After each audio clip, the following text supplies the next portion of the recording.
స్కాలర్షిప్లు వెంటనే స్కాలర్షిప్లు వెంటనే స్కాలర్షిప్లు వెంటనే విద్యార్థి సంఘాల ఐక్యత.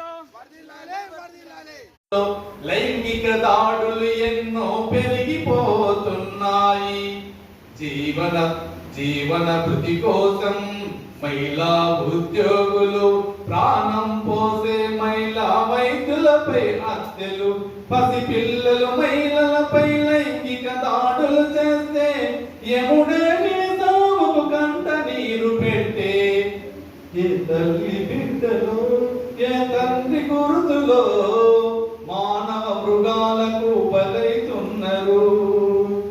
జీవిత సమరములోనో జారే నైతిక విలువలు యువతీ యువకులలో మార్పు రావాలి తరుణములో. అయ్యో మరువని లేదు ఢిల్లీలో నిర్భయ ఘటన, మళ్ళీ జరిగింది ఈ మహిళలపై ఘటన. భయమును తొలగించాలి భారత ప్రభుత్వము, అభయము అందించాలి మహిళా లోకానికి. ఏ తల్లి బిడ్డలో ఏ తండ్రి గుర్తులో